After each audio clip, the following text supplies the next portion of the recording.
Hello everyone, welcome back to the channel. It's been a few years since I posted a video, but I was thinking it's about time to do a little update on the tractor and show you some of my experiences and a few little upgrades I have done with it. So to start off, I do have a cab now, very inexpensive cab. I'm talking like it cost me about $100 and some paint and just a little bit of trial and error. And it's been a couple years now with this cab, third year now I think, and it's just working well for me. So I'd like to share it with you guys.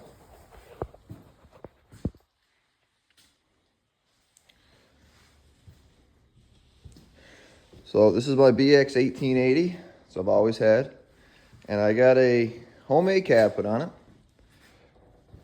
It's made out of wood strapping and some clear poly or like plastic. It's actually what I use is some heavy duty shower curtains. That's probably the best thing I could find for strength. So I got some lights. I still got the manual shoot rotate, so I just got that put through. And what I used was some Gorilla tape and just did it on both sides and put a hole through it, and that's held up for a couple years now.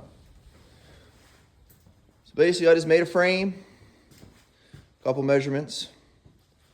I got an L bracket here. This goes into some factory holes on the ROPS.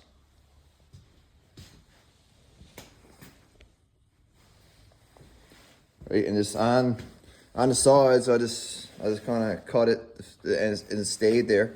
And I just use a little clamp on the bottom.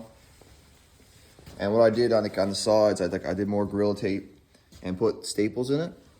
And it's held up really well for a couple years now in some high winds. So how I got the lights done is I used my existing from previous videos. I've actually turned this bar around and I just got it hooked into that. And this is ran up inside and just ran across the front from the wires all the way to the front.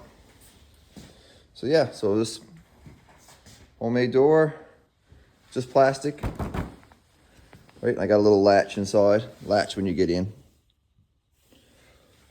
But yeah, if anyone's looking for an inexpensive way to build a cab, I could probably get some measurements on it for you if anyone's interested. Coming down the side, I've actually got like a heavy duty magnet that just magnet onto the steel there. And on the side, I just did a couple L brackets, used factory holes that were in here. Did some bolts with some like fender washers, so you got no way to pull through the wood. But yeah, that's just my homemade cab, and like I said, I've used it for a few years now, and it doesn't steam up, I guess where it's so big inside, and I guess has no heat inside, but not having heat in there, I find it helps with keeping the snow off the plastic. Like the temperature is about the same inside out, so the snow that gets deflected back at me just stays off. So yeah, I find it really good for in the heavy windy snow like I have here today. So I'll take you along for a little ride just inside the cab while we're doing some snow clearing.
guess a couple other things I'd like to mention. I do have 200 hours on the machine now.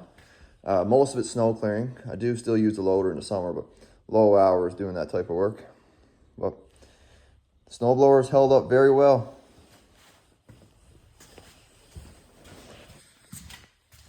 Few people wearing, I've seen a couple of people asking about skid shoes, so I just use like a metal skid shoe from my local Canadian Tire, and I turn it around.